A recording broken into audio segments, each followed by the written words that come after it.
అన్న నన్ను youth meeting అని చెప్పి పిలిచాడు. ఇది నాకు ఎలా ఉందంటే, వర్షిప్ ఆరాధన ఈవినింగ్ మరొక సెషన్ ఉంటుంది కదా, అదేమో అనుకుంటున్నాను నేను. Is it youth meeting really? Says or no? Is it youth meeting? But it seems not. మీరు అలా అనుకుంటున్నారు.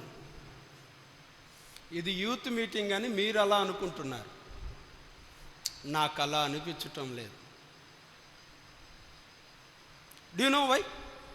Can anybody answer for this? ఇది యూత్ మీటింగ్ అని నాకెందుకు అనిపించలేదు? I'm sorry. అన్న చెప్పారు కదా, నేను ఇంజనీరింగ్ కాలేజీలో వర్క్ చేస్తున్నాను కాబట్టి డెఫినెట్లీ మీ ఏజ్ గ్రూప్ పీపుల్ని నేను చూశాను. For that reason I'm asking these questions. Me age people ఎలా ఉంటారో అంతెందుకు, ఈ డోర్ మన ప్రేయర్ హౌస్ దాటి బయటికి వెళితే మీరు ఎలా ఉంటారు? ఇలానే ఉంటారా? ఇలానే ఉంటారా? నెవర్. రెండో యాంగిల్ వస్తుంది బయటికి. Okay, whatever it may be. దేవుని సన్నిధిలో కొంచెం జోష్గాను సంతోషంగాను ఉండటానికి ఇష్టపడదాం. ఎడుగుడి కాలేజీలు అబ్బా అనుకుంటూ కూర్చుంటాం. ఎందుకంటే ఈ ఫేస్లన్నీ నేను కాలేజీలో చూస్తూ ఉంటాను. ఒక్కొక్కడు చూస్తూ ఉంటాడు, టైం ఎంత అయిందంటాడు, అటు తిరుగుతాడు ఇటు తిరుగుతాడు, ఇంకొకడైతే పుస్తకాలు తీసి లోపల పెట్టేస్తాడు. అంటే దాని అర్థం ఏంటంటే ఇంక పంపించారా బాబు అని. పుస్తకాలు మొత్తం సర్దేసి బ్యాగ్లో పెట్టేస్తాడు రెడీగా. లాస్ట్ అవర్ అయితే ఇంకా దారుణంగా ఉంటుంది మాకు. Okay, whatever it may be. కొద్ది సమయం దేవుని వాక్యాన్ని విందాం. మీరు అలర్ట్గా ఉంటే నేను కొంచెం ఫ్రీగా చెప్పటానికి అవకాశం ఉంటుంది. మీరు అలా ఉంటే కష్టం. రైట్? సరే రండి, మనం రెండవ తిమోతి పత్రిక 2వ అధ్యాయం 3వ వచనాన్ని చదువుకుందాం. 2 తిమోతి చాప్టర్ 2 వర్స్ 3.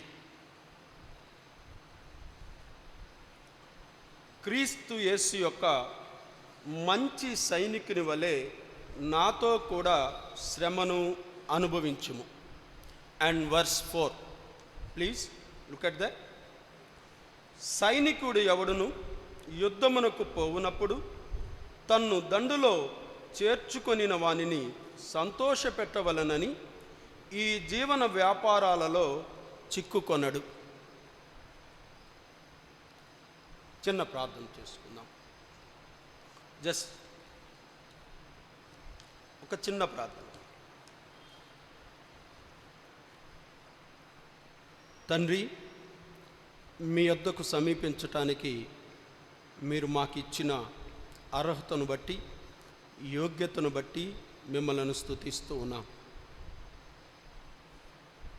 ఈ సమయంలో ఈ వయస్సులో ఉన్న పిల్లలు వారి వారి ఆనందాలలో మునిగిపోయి ఉన్నారు. వీరైతే నీ సన్నిధికి వచ్చారు. నువ్వు మాట్లాడే దేవుడు కనుక, నిన్ను నువ్వు ప్రత్యక్షపరుచుకుంటే తప్ప మేము మిమ్మల్ని కనుగొనలేము కనుక మాతో మాట్లాడండి, మా మధ్య ఉండండి. ప్రతి వాని హృదయము అంతరంగము ఎరిగిన వాడవు నీవు కనుక మీరే మా మధ్య ఉండండి. అపాత్రుడను అయోగ్యుడను మీ సిలువు చాటున నన్ను మరుగుపరిచి మాకు అవసరమైనట్టుగా మీ నోటి బోరగా నన్ను వాడుకోనండి. యేసునామములో ప్రార్థిస్తున్నాను తండ్రి, ఆమేన్. ప్లీజ్, మనం 2 వచనాలు చదువుకున్నాం. నేను ఒక 2 minutes టైం ఇస్తాను, మీరందరూ చదువుకోండి. తర్వాత అందులో నుంచి నేను క్వశ్చన్స్ అడుగుతాను. ఆన్సర్ చెప్తే ఈరోజు ముందుకెళ్తాం, లేకపోతే లేదు. చూద్దాం. గర్ల్స్ ఎక్కువ మందే ఉన్నారు, బట్ గర్ల్స్ కంటే బాయ్స్ ఏమన్నా యాక్టివ్గా ఉంటారా, గర్ల్స్ యాక్టివ్గా ఉంటారో చూద్దాం. 2 వచనాలే, పెద్ద ఎక్కువ లేవు, కేవలం 2 వచనాలు. అది చదివితే నేను కొన్ని చిన్న ప్రశ్నలు అడుగుతాను. Your time starts now.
Yes, over, right.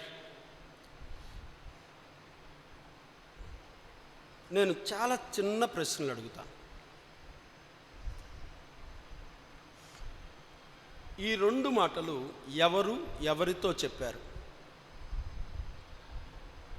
ఎవరు ఎవరితో చెప్పారు? బాయ్స్ చెప్తారా? బాయ్స్ ఎవరు ఎవరితో చెప్పారు?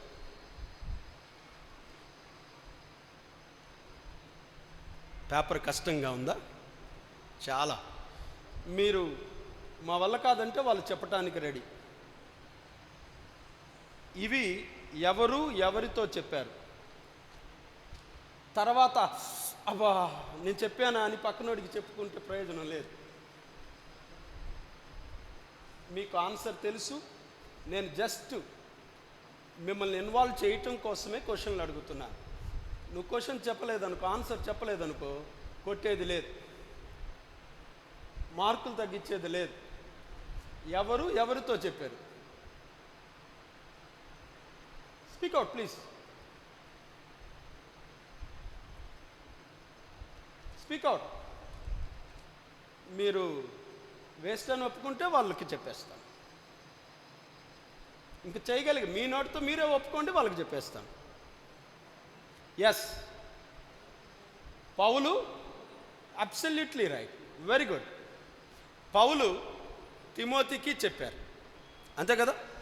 ఇవి పౌలు తిమోతితో చెప్పిన మాటలు. ఇందులో సైనికుడు అని ఉంది. ఎవరు ఆ సైనికుడు? వీళ్ళిద్దరిలో సైనికుడు ఎవరు? తిమోతియా, పౌలా? గర్ల్స్ చదివారు కదా. 2వ వచనంలో ఉంది, 3వ వచనంలో, క్రీస్తు యేసు యొక్క మంచి సైనికుని వలె నాతో కూడా శ్రమను అనుభవించును. ఇందులో సైనికుడు ఎవరు? తిమోతియా, పౌలా? ఏదోటి చెప్పండి, 2 ఆప్షన్స్ ఉన్నాయి. ఇది కాకపోతే అది. ఎవరు? ఇద్దరు.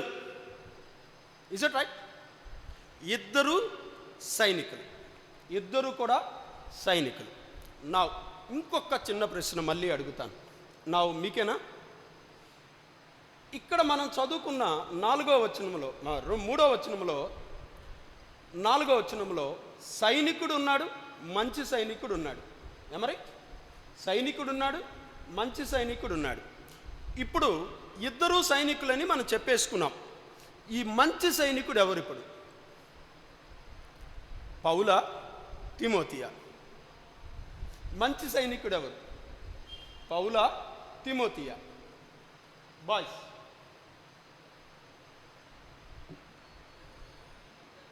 ఇద్దరు. Is it right? గర్ల్స్, తను ఇద్దరు అంటున్నాడు. పౌలు, తిమోతి ఇద్దరు మంచి సైనికులేనా? ఇక్కడ ఇద్దరు మంచి సైనికులు అయితే ఇక్కడ చూడు 3వ వచనం.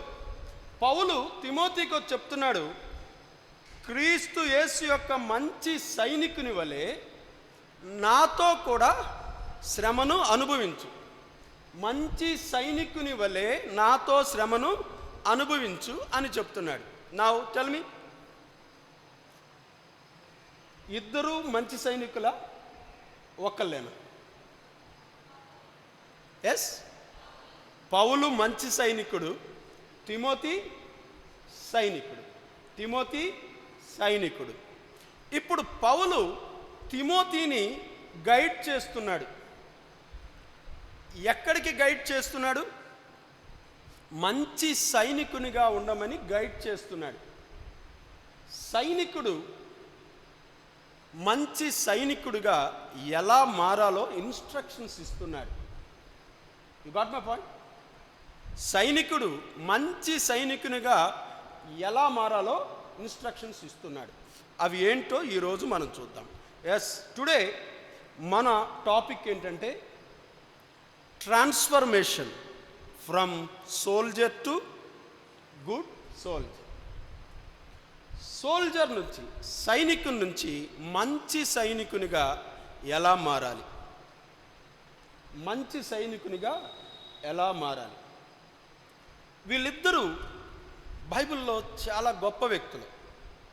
మీకు కొన్ని విషయాలు పరిచయం చేసి తర్వాత మనం ముందుకు వెళ్దాం. పౌలు, తిమోతి మంచి పేరు. పౌలు, తిమోతి మంచి పేరు. పరిశుద్ధ గ్రంథంలో ఇలాంటి పేర్స్ మరికొంతమంది ఉన్నారు. పాత నిబంధనలో యెహోషువ, మోషే, యెహోషువ. అర్థమైందా? పాత నిబంధనలో మోషే, యెహోషువ. అలాగే ఏలియా, ఎలీషా. ఇలాగ మనం చూస్తే ఈ క్రొత్త నిబంధనకు వచ్చేలేకే పౌలు, తిమోతి. నా మనం 3 సెట్ ఆఫ్ కాంబినేషన్ చూసాం. 3 సెట్ ఆఫ్ కాంబినేషన్. మోషే, యెహోషువ వీళ్ళిద్దరిలో ట్రైన్ చేస్తుంది ఎవరు? ట్రైన్ అవుతుంది ఎవరు? మోషే ట్రైన్ చేస్తున్నాడు, యెహోషువ ట్రైన్ అవుతూ ఉన్నాడు. ఏలియా ట్రైన్ చేస్తున్నాడు, ఎలీషా ట్రైన్ అవుతూ ఉన్నాడు. ఇక్కడ పౌలు, తిమోతి ట్రైన్ చేస్తుంది ఎవరు? ట్రైన్ అవుతుంది ఎవరు? పౌలు ట్రైన్ చేస్తున్నాడు, తిమోతి ట్రైన్ అవుతూ ఉన్నాడు. సాధారణంగా మన జీవితంలో ఎవరో ఒక పర్సన్ మనకు గైడ్ చేయాల్సిన అవసరం ఉన్నది. నా జీవితంలో ఒక చిన్న సందర్భాన్ని కోట్ చేసి నేను దీని అవసరం ఏంటో నేను మీకు ముందు ఉంచుతాను. అది 1998 నేను ఇంజనీరింగ్కి వెళ్ళాను. మీలో చాలామంది అప్పుడు లేరు, అలా చూడకండి. మీలో చాలామంది అప్పుడు లేరు, ప్రభు దగ్గర ఉన్నారు. రైట్, 1998 నేను ఇంజనీరింగ్కి for the first time Guntur విడిచి కాకినాడ జేఎన్టీయూకి వెళ్ళాను. అక్కడ అందరినీ ఇంట్రడ్యూస్ చేసుకోమన్నారు. నీ అంబిషన్ ఏంటి అని అడిగారు. వన్ ఆఫ్టర్ వన్, ఒకళ్ళ తర్వాత ఒకళ్ళు వారు నిలబడి వాళ్ళ పేరు, ఊరు చెప్పి వారి అంబిషన్ చెప్తూ ఉన్నారు. నా వంతు వచ్చింది, నేను నిలబడ్డాను. నా అంబిషన్ డూ నో వాట్ నేనేం చెప్పున్నాను? నేను నిలబడ్డాను, ఎస్ఐ అవ్వాలనుకుంటున్నానని చెప్పాను. ఎస్ఐ అవ్వాలి అని అనుకుంటున్నానని చెప్పాను. Because you know why? Spontaneously నేను ఎందుకు ఎస్ఐ అవ్వాలనుకున్నాను అంటే దానికి 2 కారణాలు ఉన్నాయి. నేను పెరిగిన చోట నా చుట్టుపక్కల ఉన్న వాళ్ళల్లో ఎవరు ఇంజనీరింగ్ చదువుకోలేదు, ఎవరు అప్పటికి ఇంజనీరింగ్ చదువుకోలేదు. నేను కొంచెం టాల్గా ఉన్నాను, ఎస్ఐ సెలక్షన్స్కి బాగుంటాను, హైట్ అది సరిపోతాను అని చెప్పేసి నాతో నా చుట్టుపక్కల ఉన్న కొంతమంది అరే ఎస్ఐకి అయితే పోలీస్కి అయితే బాగా ఫిట్ అవుతావు అని చెప్పటం మొదలుపెట్టారు. అదొక్కటే నాకు తెలుసు. నేను 10th క్లాస్ స్కూల్లో 3rd ప్లేస్లో ఉన్నాను. మా బాబాయ్ అతను డిగ్రీ చదువుకుంటున్నాడు. అతని దగ్గరికి వెళ్ళి 10th అయిపోయింది, ఇంటర్మీడియట్కి వెళ్ళాలి, నేను ఏ బ్రాంచ్ తీసుకోవాలి అని అడిగాను. ఏది నీ మార్క్ లిస్ట్ ఇవ్వు అన్నాడు. మార్క్ లిస్ట్ ఇచ్చాను. మ్యాథమెటిక్స్ 95 వచ్చాయి అవుట్ ఆఫ్ 100. అయితే ఇంకే ఎంపీసీ తీసుకోపో అన్నాడు. ఎంపీసీ తీసుకోపో అన్నాడు. బికాస్ నువ్వు మ్యాథ్స్లో బాగున్నావు కాబట్టి ఎంపీసీ తీసుకో అన్నాడు. దానికంటే కింద చూస్తే సైన్స్ 94 వచ్చాయి. మరి అది గాట్ మై పాయింట్. మ్యాథ్స్ 95 చూశాడు, ఎంపీసీ తీసుకోమన్నాడు. దానికి ఒక్క రో కిందకు వస్తే సైన్స్ కూడా ఉంది, అది 94 ఉంది. అది చూస్తే బహుశా బైపీసీ తీసుకోపో అనేవాడేమో. అంతే. ఇంటర్మీడియట్ 2 సంవత్సరాలు అయిపోయింది. మళ్ళీ మా బాబాయ్ దగ్గరికే వెళ్ళాను.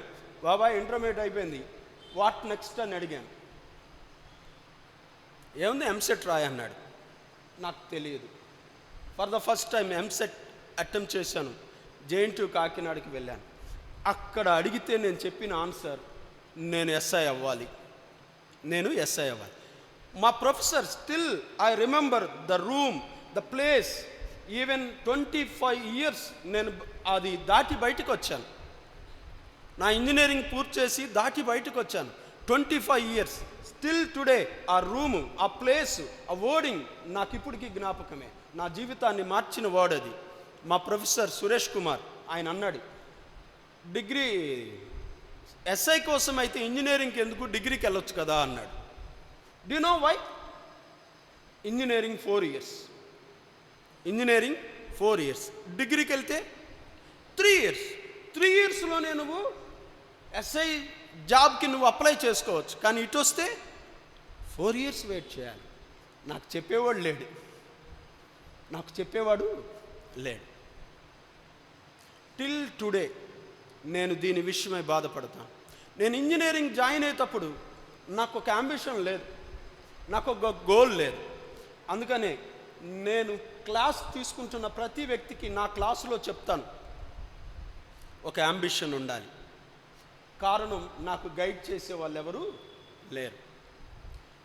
నేను ప్రభువుని నమ్ముకున్న తర్వాత బాప్తీసం తీసుకోవటానికి వచ్చాను.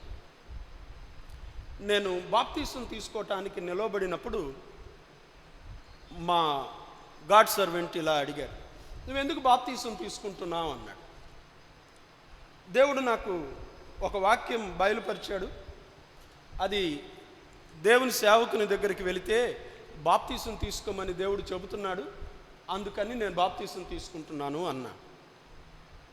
అప్పుడు ఆ గాడ్ సర్వెంట్ నన్ను అడిగిన ప్రశ్న ఏంటో తెలుసా? అంటే ఆయన చెప్పాడని తీసుకుంటున్నావా అన్నాడు. ఆయన చెప్పాడని తీసుకుంటున్నావా? ఆ రోజు నాకు గైడ్ చేయటానికి ఎవరూ లేరు. నేను బాప్తీసం తీసుకునే రోజు ఎందుకు బాప్తీసం తీసుకోవాలి, అసలు బాప్తీసం యొక్క అర్థం ఏమిటి, దాని ఆలోచన ఏమిటో గైడ్ చేయటానికి లేరు.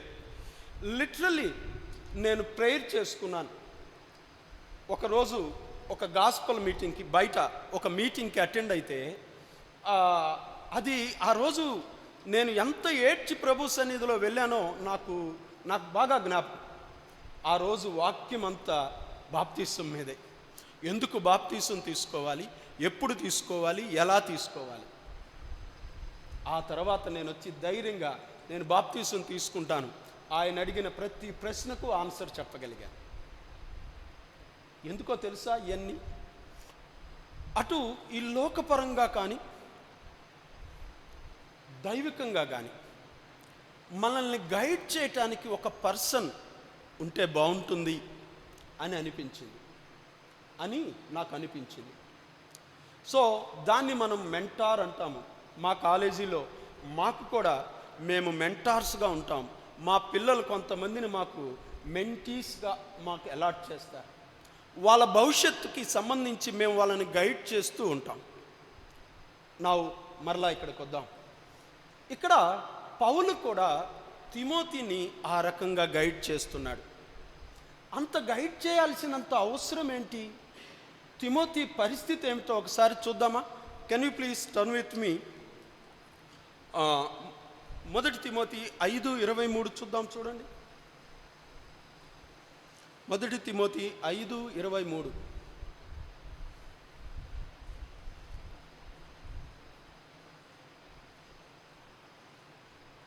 Can anybody? ఇక మీదట నీళ్ళే త్రాగక నీ కడుపు జబ్బు నిమిత్తము తరచుగా వచ్చు బలహీనతల కోసరం ద్రాక్షారసము కొంచెముగా పుచ్చుకొను.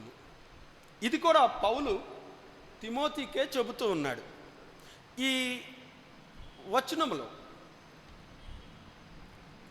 తిమోతి పరిస్థితి ఏంటో కన్నా ఎనిబడి? తన physical status, physically fit or bad?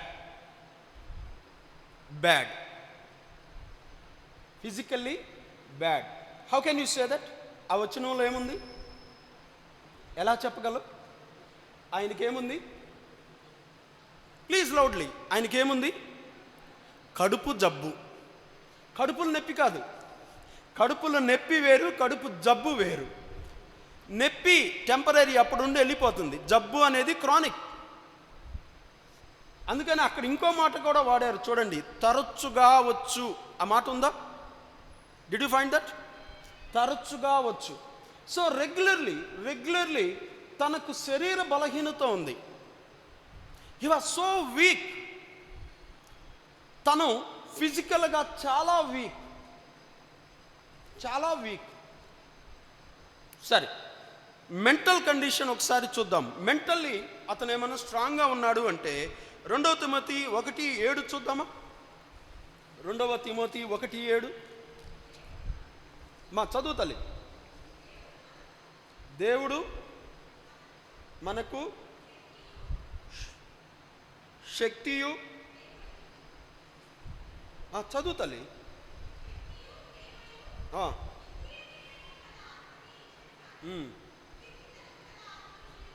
పిరికితనము గల ఆత్మను ఇవ్వలేదు. ఇది కూడా పౌలు తిమోతికే చెబుతున్నాడు. మనకు దేవుడు పిరికితనము గల ఆత్మనివ్వలేదు అని ఎందుకు చెబుతున్నాడు? అతనికి ఏముందని? He was so timid. భయస్థుడు. ఏదైనా సరే చెయ్యాలంటే భయం, సిగ్గు, మొకమాటం. ఇప్పుడు మిమ్మల్ని మాట్లాడమంటే మీరు ఎట్లా ఉన్నారో అలా ఉన్నాడేమో బహుశా. ఏ పని చేయాలన్నా సరే భయం. వెనక్కి వెళ్ళేవాడు, వెనక్కే ఉండేవాడు. బట్ ఇతను సైనికుడా కాదా? సైనికుడేనా? దండులో చేర్చుకున్నాడు. దండులో ఉన్న వ్యక్తులందరూ సైనికులే. బట్ వెరాస్ ఇతను మాత్రం శారీరకంగాను మానసికంగాను చాలా వీక్గా ఉన్న వ్యక్తి. ఇటువంటి ఈ వ్యక్తి దగ్గరికి పౌలు కొన్ని మాటలు చెబుతున్నాడు. ఆయనని ఎంకరేజ్ చేస్తున్నాడు. ఇలా కాదు నువ్వు ఉండాల్సింది. దేవుడు నిన్ను ఇలా ఉండటానికి కాదు నిన్ను పిలిచింది. ఎలా ఉండాలి? అందరితో పాటు, అందరి సైనికుల్లో పాటుగా, అందరూ విశ్వాసులతో పాటుగా, అందరూ యూత్తో పాటుగా నువ్వొక యూత్గా వచ్చి వెళ్ళిపోవటానికి కాదు దేవుడు నిన్ను పిలిచింది. You must be special. ఒక మంచి సైనికుడిగా ఉండాలి. ఈ మంచి సైనికుడు ఎక్కడి నుంచి వచ్చాడు? బయట నుంచి వచ్చాడా? వాళ్ళలో నుంచే వచ్చాడు. He become as good soldier. అంతే కదండి? సైనికుడు గుడ్ సోల్జర్గా మారాడు. వాళ్ళలో ఉన్న వ్యక్తి, బలహీనుడుగా ఉన్న వ్యక్తి బలము పొందుకున్నాడు. చాలా టిమిడ్గా, ఫియర్తో వెనకాల ఉండే వ్యక్తి మంచి సైనికుడిగా మారాడు. How can you say that? ఆయన మారాడు అని ఎలా చెబుతారు, ఎలా చెప్తారు ఆయన మారాడు మంచి సైనికుడని? ఆయన సైనికుడిగా ఉన్నవాడు మంచి సైనికుడిగా మారాడు అని నేను చెప్పగలను. ఎలానో చూద్దామా? రైట్, ఒకసారి జాగ్రత్తగా చూడండి. బైబిల్ గ్రంథంలో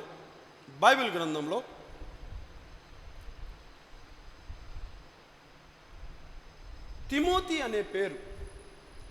అనే పేరు 24 సార్లు రాయబడింది. 24 టైమ్స్. ఒక్కసారి రాయబడితేనే he such a great person. దేవుని దృష్టిలో గొప్పవాడైతే ఆ బైబిల్ గ్రంథంలో పేరు రాయబడుతుంది. అది బైబిల్ గ్రంథంలో కొంతమంది పేర్లు ఉన్నాయి. బర్బా, యోధా ఇస్కరేతు ఉంది. వాళ్ళ పేర్లు కూడా బైబిల్లో ఉన్నాయి కదా, బట్ నెగిటివ్ కోణంలో రాశారు వాళ్ళని.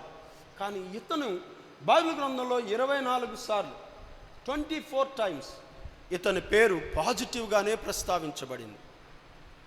బట్ అండ్ బైబిల్ మొత్తంలో ఎన్ని పుస్తకాలు ఉన్నాయి?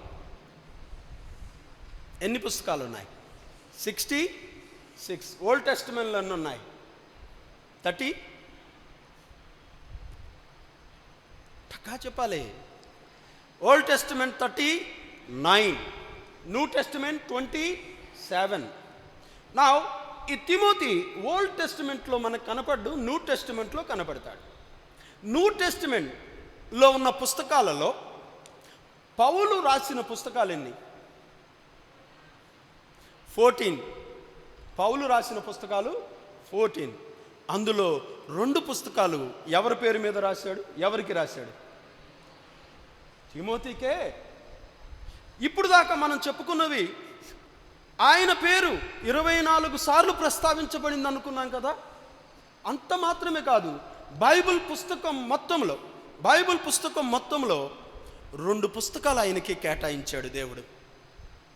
2 పుస్తకాలు ఆయన కోసం కేటాయించేశాడు. Can you believe that? శారీరకంగా జబ్బుతో ఉన్న వ్యక్తి, ఫియర్ఫుల్గా, టిమిడ్గా, దూరం ఎక్కడో ఉన్న వ్యక్తిని ఒక 2 పుస్తకాలకు అర్హునిగా దేవుడు చేయటం definitely. And one more thing, ఇంకొకటి కూడా చెప్తాను. బైబిల్ మొత్తంలో దైవజనుడా అనే పదం మీరు ఇంటికి వెళ్ళిన తర్వాత సెర్చ్ చేసుకోండి. మనకి చాలా అవైలబిలిటీ ఇప్పుడు ఉన్నాయి.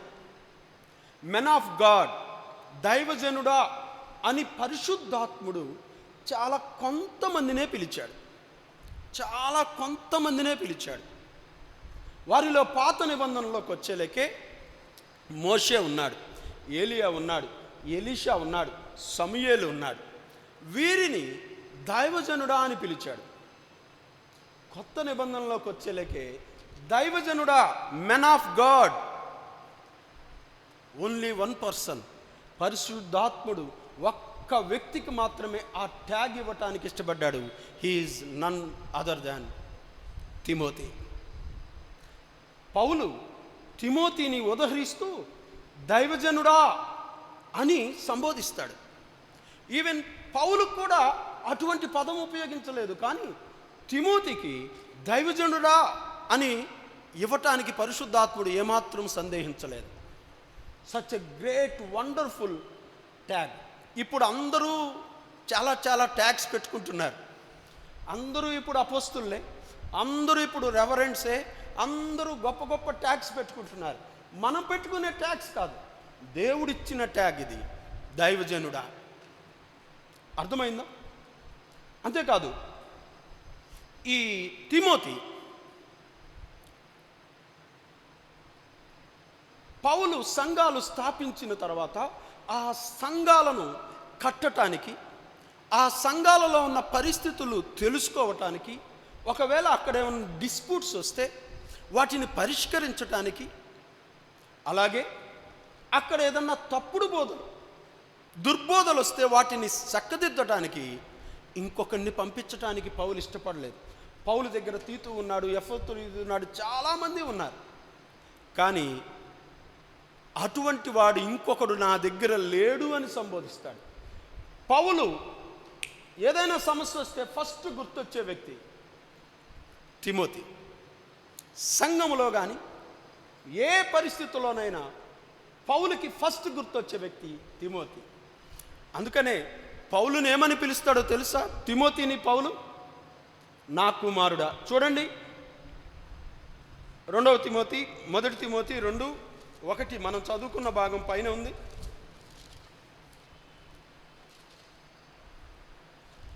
2 తిమోతి 2:1 నా కుమారుడా, క్రీస్తు యేసునందున్న కృపచేత ఏమని పిలుస్తున్నాడు? నా కుమారుడా. బైబిల్లో మరొక పర్యాయం నా నిజమైన కుమారుడు, నా నిజమైన కుమారుడు. What a wonderful transformation. ఒక ఆర్డినరీ పీపుల్, జనాలలో మీలాగా ఎక్కడో ఒక మూల మీద ఒక పర్సన్గా కూర్చున్న వ్యక్తి ఈరోజు బైబిల్లో 2 పుస్తకాలకు 24 చోట్ల తన పేరుకు దైవజనుడు అనే ట్యాగ్ పరిశుద్ధాత్ముని ద్వారా ఇవ్వబడటానికి హౌ ఇట్ పాసిబుల్? కేవలం 3 విషయాలు జరిగాయి. సైనికుడి నుంచి మంచి సైనికుడిగా మారటానికి పౌలు తిమోతికి 3 విషయాలు చెప్పాడు. 3 విషయాలు మాత్రమే చెప్పాడు. ఈ సైనికుడు మంచి సైనికుడిగా మారటానికి పౌలు చెప్పిన మొదటి విషయం ఏంటంటే, నాతో కూడా శ్రమపడు. ద ఫస్ట్ థింగ్, నాతో కూడా శ్రమపడు. రెండో విషయం దండులో చేర్చుకున్న వానిని సంతోషపెట్టు. దండులో చేర్చుకున్న వానిని సంతోషపెట్టు. మూడో విషయం, జీవన వ్యాపారాల్లో చిక్కుకోవద్దు. ఫస్ట్దేంటి? నాతో కూడా శ్రమపడు. రెండవది, దండులో చేర్చుకున్న వాణ్ణి సంతోషపెట్టు. మూడవది, జీవన వ్యాపారాల్లో చిక్కుకోవద్దు. వెరీ షార్ట్గా ఆ 3 గురించి చూసి క్లోజ్ చేస్తాను. చాలా షార్ట్. మొదటిదేంటి? నాతో కూడా శ్రమపడు. రైట్. నాతో కూడా శ్రమపడు అని చెబుతూ ఉన్నప్పుడు నాకు యాకోబు గుర్తొచ్చాడు. కొత్త నిబంధనలో కాదు, పాత నిబంధనలో ఉన్నాడేనా. ఎవరు యాకోబు? ఆయన ఎన్ని సంవత్సరాలు శ్రమపడ్డాడు గుర్తుందా ఎవరికైనా? యాకోబు లాబాను దగ్గరికి వెళ్తాడు. లాబాను దగ్గరికి వెళ్ళినప్పుడు 14 సంవత్సరాలు శ్రమ పడతాడు. జీతం లేదు, లాభం లేదు, ఏమీ లేదు. 14 సంవత్సరాలు శ్రమ పడతాడు. Do you know why? ఎందుకో తెలుసా? తెలిసినా మీరు చెప్పరులేండి. తెలిసినా మీరు చెప్పరు. రాహేలు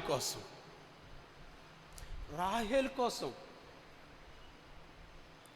హీ వాజ్ ఇన్ లవ్. అతని శ్రమ తాను ప్రేమలో పడ్డందుకు వచ్చింది. ఇక్కడ పౌలు శ్రమ పడమంటే దానికోసం కాదు. కొంతమంది చాలా కష్టపడుతున్నారు, చాలా శ్రమ పడుతున్నారు. నవడేస్ నేను చూస్తున్నాను, కాలేజీలో నేను చూస్తున్నాను, మెయింటైన్ చేయటానికి చాలా కష్టాలు పడుతున్నారు, భయపడుతున్నారు, బతిలాడుకుంటున్నారు. నేను చూస్తున్నాను. ఇక్కడ పౌలు చెబుతున్న శ్రమ దానికోసం కాదు. పౌలు చాలా స్పష్టంగా చెప్తున్నాడు, నాతో కూడా శ్రమపడు. ఇక్కడ పౌలు శ్రమ పడేదేంటో తెలిస్తే తిమోతికి దేనికోసం శ్రమ పడమన్నాడో తెలిసిపోతుంది. ఒకసారి చూద్దామా పౌలు దేనికోసం శ్రమ పడుతున్నాడో?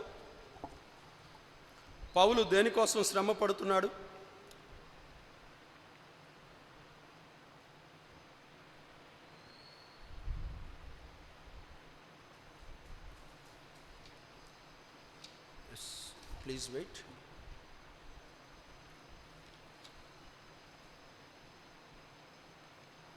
ఫిలిప్పీ పత్రిక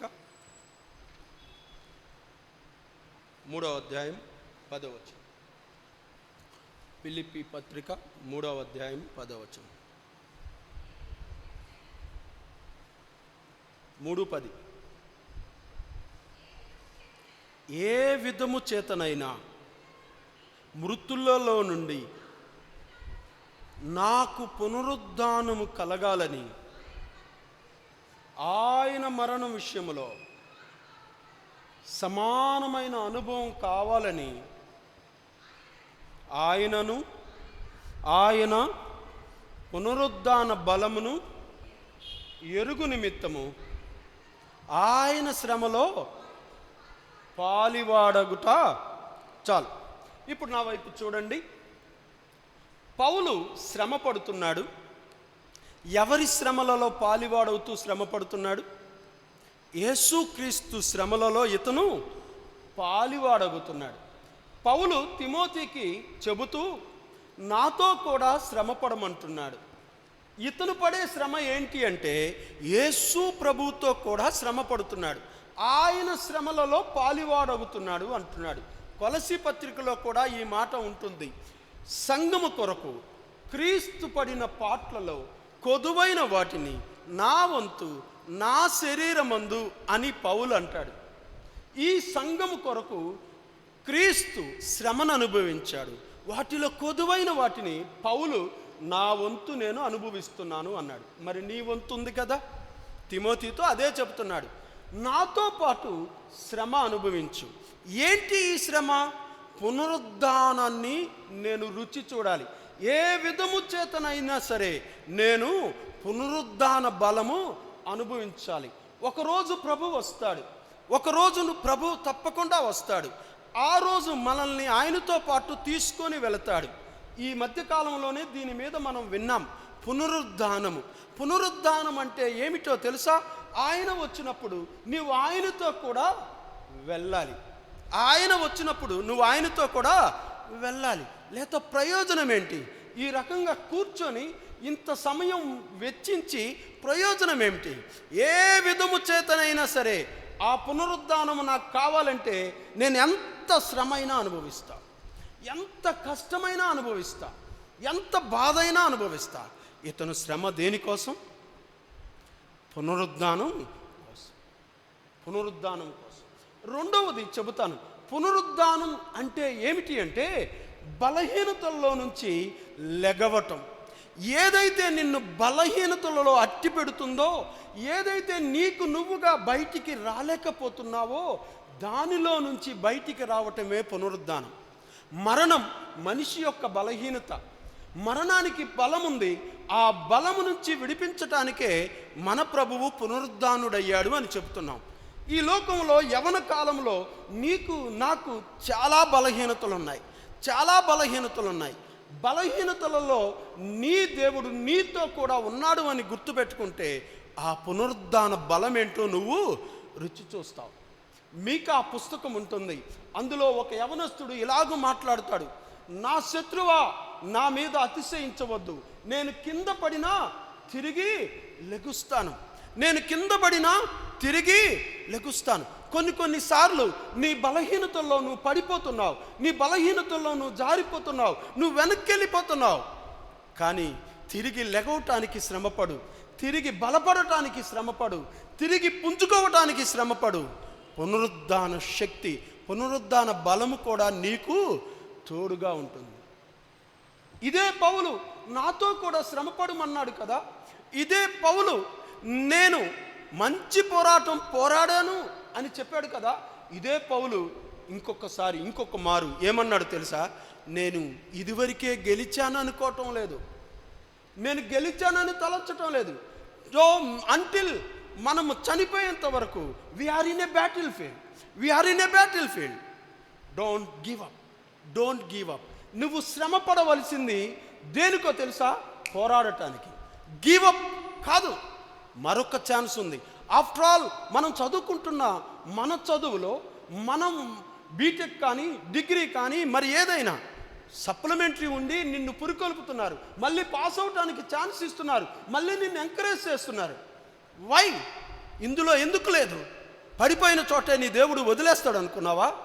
నెవర్, నెవర్. తిమోతి, నీ బలహీనత చూసి ఆగిపోమాకు. తిమోతి, నువ్వు భయపడుతున్నావు. లేదు, దేవుడు నిన్ను విడిచిపెట్టే దేవుడు కాదు. లెగు, శ్రమపడు. లెగవటానికి శ్రమపడు, దేవునితో నడవటానికి శ్రమపడు, దేవుని పోలికలో రావటానికి శ్రమపడు. ఇది మొదటి ఇన్స్ట్రక్షన్ తిమోతి పౌలుకి ఇచ్చింది. రెండవది చూద్దామా? రెండవది ఏం చెప్పుకున్నాం? దండులో చేర్చుకున్న వాణ్ణి సంతోషపెట్టాలి. దండులో చేర్చుకుంది ఎవరు? నిన్ను నన్ను దండులో చేర్చుకుంది ఎవరు? యేసు ప్రభువే కదా. కాబట్టి ఒక సైనికుడు దండులో చేర్చుకున్న వాణ్ణి సంతోషపెట్టాలి. అంటే దాని అర్థం ఇంకొకరిని సంతోషపెట్టవద్దు. నౌ ఐఎమ్ ఆస్కింగ్ యూ, ఒకరిని సంతోషపెట్టాలంటే ఎలా? నేను నన్ను దండులో చేర్చుకున్నవాడిని, నా కోసం చనిపోయి ప్రాణం పెట్టిన వాడిని సంతోషపెట్టాలి. ఎలా? 2 కారణాలు. ఒకటి, తాను చెప్పిన పని చేస్తే సంతోషమే. మనందరికీ తెలుసు, పాత నిబంధనలో సౌలు అనే ఒక రాజు ఉన్నాడు. ఆ రాజుతో దేవుడు ఇలాగు చెబుతాడు, ఒకడు నా మాట వింటే నాకు సంతోషమా, లేక నాకు బలులర్పిస్తే సంతోషమా అనే ప్రశ్న అడుగుతాడు. సౌలుని దేవుడు అడిగిన ప్రశ్నలో, నా మాట వింటే సంతోషపడతాను, అంతేకాని నువ్వు బలులు అర్పిస్తానో, నువ్వు గంటల కొద్ది ఇక్కడ కూర్చుంటేనో, లేకపోతే నా కోసం ఇంకో వేరే పని చేస్తేనో నేను సంతోషపడతాను అనుకుంటే పొరపాటే. నా మాట విను, నా మాట విను, నా మాట విను, నా మాట విను. అర్థమైంది? దేవుని మాట వింటే దేవుడు సంతోషపడతాడు. దేవుడు మాట వింటే దేవుడు సంతోషపడతాడు. సౌలు దేవుని మాట విన్నాడు. మొదటిసారిగా దేవుడు సౌలుని రాజుగా చేసినప్పుడు సౌలు ఇలాగున దేవునికి ప్రార్థన చేశాడు, అయ్యా, నేను బెన్యామీను గోత్రికుడును, నా వంశం ఇజ్రాయేలీల్లో చిన్నది, నేను చాలా చిన్నవాణ్ణి. అందుకు దేవుడు ఏమన్నాడో తెలుసా? నీ దృష్టికి నీవు అల్పుడుగా కనపడ్డప్పుడు నా మాట విన్నావు. నీవు దేవుడి మాట ఎప్పుడు వింటావో తెలుసా? నీవు దేవుణ్ణి ఎప్పుడు సంతోషపరుస్తావో తెలుసా? నీ దృష్టికి నువ్వు అల్పుడుగా కనపడితే, నిన్ను నువ్వు చూసుకున్నప్పుడు నువ్వు అల్పుడుగా కనపడ్డప్పుడు నువ్వు దేవుని మాట వింటావు, దేవునికి లోబడతావు. నువ్వు అధికునిగా కనపడ్డప్పుడు, ఐ నో సంథింగ్ అని అనుకున్నప్పుడు యు కాంట్ డూ ఎనీథింగ్. అందుకనే మోషే 40 సంవత్సరాలు అరణ్యంలో ఐ యామ్ నథింగ్ అన్నాడు. మోషే జీవితం మొత్తం 120 సంవత్సరాలు. 120 సంవత్సరాల్లో మొదటి 40 సంవత్సరాలు ఐ యామ్ సంథింగ్ అన్నాడు. అతనికి యుద్ధం తెలుసు, అతనికి జ్ఞానం ఉంది, అన్నీ చేయగలడు, నేను ఇజ్రాయెల్ని విడిపిస్తాను అనుకున్నాడు. దేవుడు ఒప్పుకోలేదు. తర్వాత 40 సంవత్సరాలు అరణ్యంలో దేవుడు మండుచున్న పొదలో మోషేకి కనపడి చెబితే ఐ యామ్ నథింగ్ అన్నాడు. నాకేమీ తెలియదు ప్రభువా, ఆఖరికి మాట్లాడటం కూడా రాదు. దేవుడు వాడుకోవటం మొదలుపెట్టాడు. If you say you are nothing, you can please your god. మొదటిది, దేవుణ్ణి సంతోషపెట్టాలంటే ఆయన మాట వినాలి. రెండవది, ఆయన చెబితే వినాలి, చెప్పకుండానే ఆయన మనసేంటో తెలుసుకొని చేసినా సంతోషపడతాడు కాదా? దానికి బెస్ట్ ఎగ్జాంపుల్ ఫీనెహాస్. బైబిల్ గ్రంథంలో ఫీనెహాసు యవనస్తుడు, నాకు చాలా చాలా ఇష్టమైన వ్యక్తి. మోయాబు స్త్రీలతో ఇజ్రాయేలీలు వ్యభిచారం చేస్తే ఆ సమయంలో దేవుడు కోపం తెచ్చుకొని తెగులు పంపించాడు. 24,000 మంది చచ్చిపోయారు. 24,000 మంది చచ్చిపోయారు. అప్పుడు మోషే, అహరోను పెద్దలందరూ కూర్చొని వాళ్ళకి ఏం చేద్దాం, ఈ తెగులు పోవాలంటే ఏం చేద్దామంటే, ఒకడు భయంకరమైన దౌర్భాగ్యంతో వాళ్ళ కళ్ళ ముందే ఒక అమ్మాయిని తీసుకొని వాళ్ళ ముందే వెళుతూ ఉన్నప్పుడు ఈ ఫీనెహాస్ తట్టుకోలేక ఒక బల్లెం తీసుకొని ఒక్క పోటుతో ఇద్దరిని చంపేశాడు. చంపటం దేవుని దృష్టికి చాలా నేరం, నరహత్య పాపం. కానీ మీకు తెలుసా, దేవుడు అక్కడ ఒక మాట అన్నాడు, నాకు నచ్చనిది మీలో ఒకడికి నచ్చలేదు. I'm well pleased because of him. అతని వల్ల సంతోషం వచ్చింది. దేవునికి ఏమి నచ్చుతుందో, దేవునికి ఏమి నచ్చవో తెలుసుకొని దాని ప్రకారం చేస్తే కూడా దేవునికి సంతోషం. ఇమ్మీడియట్గా తెగులు ఆగిపోయింది. మొదటిది శ్రమ పడటం. దేవుని కోసం శ్రమ పడటం, నీ కోసం కాదు, నువ్వు పడే శ్రమ కాదు, దేవుని కోసం నువ్వు శ్రమ పడితే మంచి సైనికునిగా మారుతావు. రెండవది దేవుణ్ణి సంతోషపెట్టడం. మూడవది జీవన వ్యాపారాల్లో చిక్కుకోక ఉండటం. జీవన వ్యాపారాలు. Can anybody? జీవన వ్యాపారాలు అంటే ఏంటి? బైబిల్లో కొన్ని మాటలు మనకు అర్థం కావు. జీవన వ్యాపారాలంటే ద డైలీ నీడ్స్. జీవన వ్యాపారాలు, నీవు జీవించటానికి, నువ్వు బ్రతకటానికి కావలసిన డైలీ నీడ్స్. అదేంటి? మన డైలీ నీడ్స్లో మనం ఉండకూడదా? అన్నీ వదిలేయాలా దేవుని కోసం? Doesn't mean that. మీకు ఒక ఎగ్జాంపుల్ చెప్తాను. మరియా, మార్తా ఇద్దరూ కూడా యేసు ప్రభువుని ఇంటికి పిలిచారు. మనందరికీ తెలిసినవే, రెగ్యులర్గా మీరు వింటున్నవే. మరియా, మార్తా ఇద్దరు యేసు ప్రభువుని పిలిచారు. ఇద్దరు యేసు ప్రభువుని పిలిచినప్పుడు బహుశా ఇద్దరూ కలిసి పనుల్లో నిమగ్నమయ్యారేమో, ఏదో ఆయన కోసం మంచి డెలిషియస్ ఫుడ్ తయారు చేయడానికి సిద్ధపడ్డారేమో. బట్ ద టైం వచ్చేసింది. ఆ టైంలో యేసు ప్రభు కూర్చున్నాడు. He started talking with her. మరియా పరిగెత్తుకుంటా ఆయన పాదాల దగ్గరికి వెళ్ళింది. మార్తా ఇంకా పని చేస్తుంది. కొన్నిసార్లు పనుల బిజీలో పడి దేవునికి చెందాల్సింది, దేవునికి ఇవ్వాల్సింది మనమేమో. Now let me explain this. పని చేయటం తప్ప, మార్త చేసింది తప్ప, మరి భోజనం ఎవరు పెడతారు? యేసుప్రభు భోజనం చేయాలా వద్దా? మరి ఎవరు వండుతారు? పని చేయటం తప్పని అక్కడ ప్రభు కూడా గద్దించలేదు. కానీ మరియా ఉత్తమమైన దాన్ని ఎన్నుకున్నది. ఇక్కడ ఇంపార్టెంట్, ఎసెన్షియల్, హైరార్కీ చూడు. ఏది ఇంపార్టెంట్? దేనికోసం దేన్ని వదులుకుంటున్నావు? ఇది జీవన వ్యాపారంలో చిక్కుకోవటం అంటే this is a trap, this is a distraction. నిన్ను తెలివిగా సాతాను అందులో ట్రాప్లో పెట్టేస్తుంది. ఇది కూడా దేవుని పనే కదా. చాలాసార్లు మన మందిరంలో పని జరిగేటప్పుడు, ఇక్కడ ఏదైనా ప్రత్యేక కూడికలు జరిగేటప్పుడు మనం అందరం కష్టపడతాం, వాక్యం వినం. It is a trap. పని చేయాలి, బట్ మరి ఎలా? సో దానికి సర్దుబాటులు ఉండాలి. రేపటి రోజున ఎగ్జామ్ ఉంది. ఈరోజు ఆరాధన ఉంది. ఏం చేయాలి? సండే వర్షిప్కి రావాలా వద్దా? దేవుడే చెప్పాడు కదా, బాగా చదువుకుంటే దేవునికి, డెఫినెట్లీ బాగా చదువుకుంటే దేవునికి మహిమ వస్తుంది. మరి దేవుని సన్నిధికి వెళ్ళకపోతే? అర్థమైందా? It's a trap. బైబిల్ని యూజ్ చేస్తూనే, బైబిల్లో ఎసెన్షియల్ థింగ్స్ చూపిస్తూనే డిస్ట్రాక్ట్ చేసేవి జీవన వ్యాపారాలు కొన్ని ఉన్నాయి. ఎసెన్షియల్ థింగ్స్ కొన్ని అవసరం అనిపిస్తుంది. చదువుకోవటం అవసరం, మీరు మంచిగా చదువుకోవాలి, దానివల్ల దేవునికి మహిమ వస్తుంది. కానీ దేవుణ్ణి పక్కన పెట్టి కాదు, దేవునికి ఇవ్వాల్సిన సమయం పక్కన పెట్టి కాదు. ఆర్వీఆర్ కాలేజీలో సెల్ ఫోన్ ఎలో లేదు. ఇక్కడ ఎవరైనా ఉన్నారా? 2020 వరకు సెల్ ఫోన్ కనుక ఆ కాలేజీలోకి తెస్తే పగలగొట్టేసేవాళ్ళు. ఎలో లేదు. కానీ 2020 కరోనా వచ్చింది. క్లాసులన్నీ ఆన్లైన్లో జరిగాయి. ఎగ్జామ్స్ కూడా సెల్ ఫోన్ ఎలో చేశాం. Because it is essential.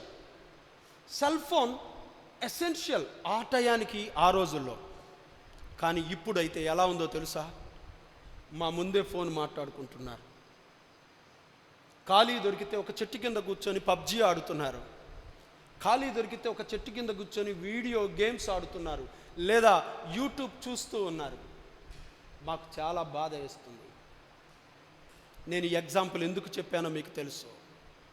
Nowadays cell phone is really essential. అవసరమే. నిజమే, సెల్ ఫోన్ కావాలి. నీవు కాలేజీకి వెళితే నీకు సెల్ ఫోన్ కావాలి. ఇంట్లో వాళ్ళతో మాట్లాడటానికి, నువ్వు ఎక్కడున్నావో తెలుసుకోవడానికి సెల్ ఫోన్ కావాలి. But వెరాస్ is really the cell phone using for the sake of that purpose? దానికే వాడుతున్నావా? దానికి వాడే సమయం ఎంత? మిగిలిన దానికి వాడే సమయం ఎంత?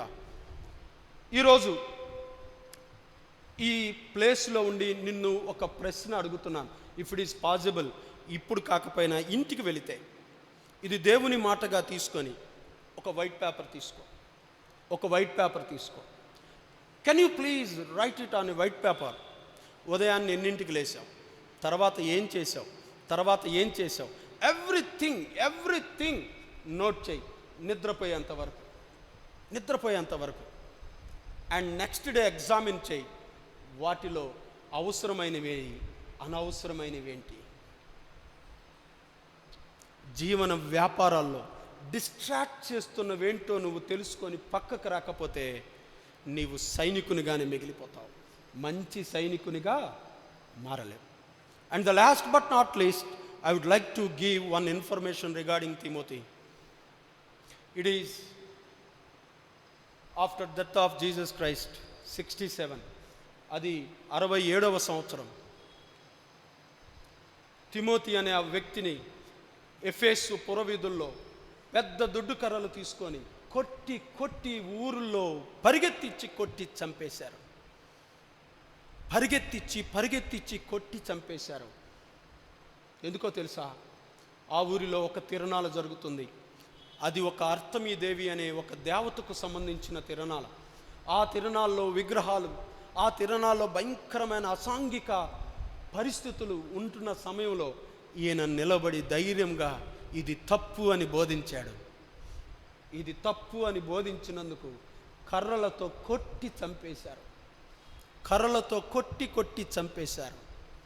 Can you believe a ordinary person can stand for like this for the sake of Jesus Christ? ఒక సాధారణమైన వ్యక్తి వెనకాల ఎక్కడో దూరంగా కనీసం పాట పాడమంటే పాడకుండా, కనీసం వాక్యం చదవమంటే చదవకుండా, కనీసం దేనికి కూడా నోరు తెరవకుండా టిమిడ్గా భయముతో పక్కనున్న వ్యక్తి ఈరోజు అలాగూ ఊహించగలవా? Yes, if you come forward, దేవుడు నిన్ను బలవంతాన తీసుకురాడు. బైబిల్లో చాలామంది ఉన్నారు. ఈ పౌలుకే చాలామంది పర్సన్స్ తెలుసు, ఎవరు ఈ రకంగా రాలేదు. But he is the only one person. ఇక్కడ కూడా చాలామంది ఉన్నారు. ఐ కెన్ ఛాలెంజ్ యూ, మీలో చాలామంది ఈ రకంగా మారరు. కానీ 1 or 2%, maybe few person, if you really pray to God, yes, I can. if you నీవు నా కోసం నిలబడితే నేను నీ కోసం నిలబడతా అని ఒక కమిట్మెంట్ మీరు తీసుకోగలిగితే, ఈ కెన్, దేవుడు నిన్ను నిలబెట్టగలడు, దేవుడు నిన్ను వాడుకోగలడు, దేవుడు నిన్ను బలపరచగలడు. But one thing my brother and sister, please, ఇలా ఉండటానికి కాదు నిన్ను దేవుడు పిలిచింది. ఇలా వచ్చి కూర్చొని ఒక గంట గడిపి వెళ్ళిపోవటానికి కాదు నీ కోసం చనిపోయింది. ఇలా కొంత టైం స్పెండ్ చేసి అయిపోయింది అనిపించుకోవటానికి కాదు నీ ప్రభువు నీ కోసం పునరుద్ధానుడైంది. నీ ద్వారా ఆయన ప్రణాళిక గొప్పగా ఉంది. Yes, I can say this. నీ ద్వారా గొప్ప కార్యాలు జరగటానికి ప్రభు ఇష్టపడుతున్నాడు. ఒక మంచి విశ్వాసిగా నువ్వు మారాలని ప్రభు కోరుతున్నాడు. If you want, can you kneel down before God? నువ్వు నిజంగా ఇష్టపడితే నువ్వు చిన్న ప్రార్థన చేయటానికి ప్రభు ఎదుట మోకరించగలవా? Can you kneel down please?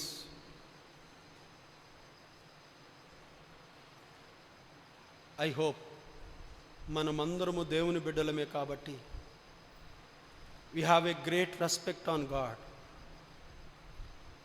మన ప్రభు, మన కోసం ప్రాణం పెట్టి తిరిగి లేచిన యేసు ప్రభు అంటే మనందరికీ రెస్పెక్ట్ ఉందని నాకు తెలుసు. ఆయనే నీతో మాట్లాడుతున్నాడు. పౌలు తిమోతితో మాట్లాడినట్లుగా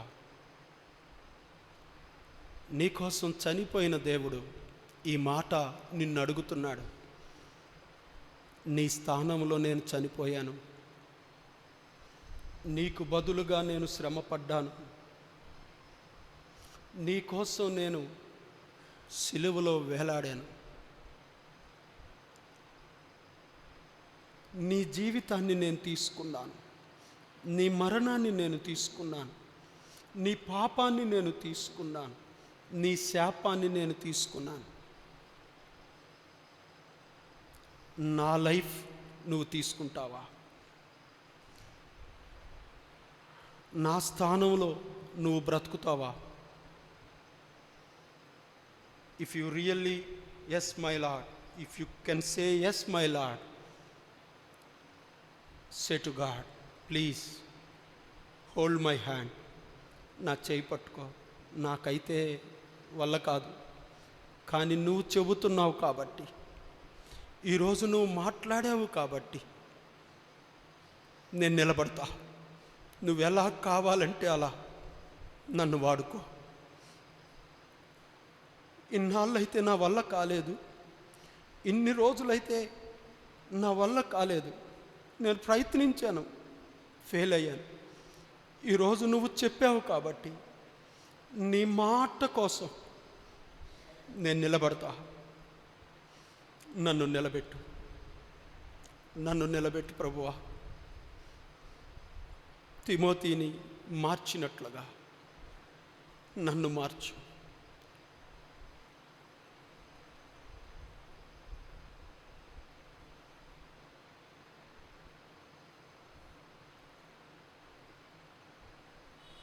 జీవం కలిగిన దేవా, మీకు వందనాలు.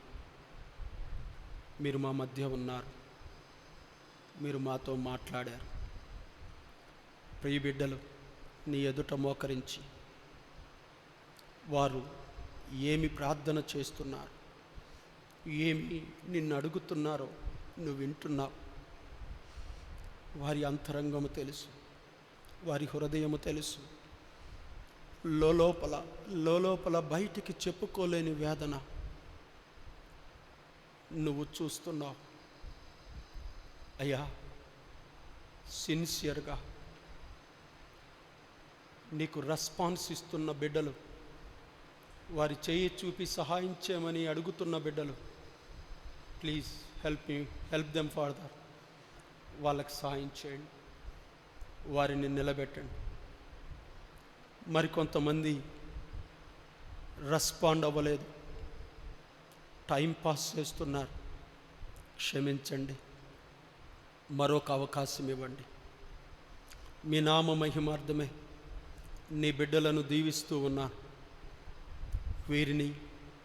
వీరి జీవితాలను ఆశీర్వాదకరంగా మలచండి. నన్ను ఏ రీతిగా అయితే వీరి ముందు నిలబెట్టావో ఆ రీతిగా వారి బలహీనతలలో నుంచి విడుదల చేసి నీ కొరకు గొప్ప సాధనాలుగా నిలవబెట్టండి. చదువుకుంటున్నారు, బిడ్డలకు సహాయం చేయండి. నీకోసం మంచి జ్ఞానముతో ఉత్తీర్ణులు అవ్వటానికి సహాయం చేయండి. సంఘానికి క్షేమాభివృద్ధి కలిగించే యోధులుగా సిద్ధపరచండి. యేసు నామములో ప్రార్థించి పొందుకున్నాము తండ్రి, ఆమేన్. Thank you.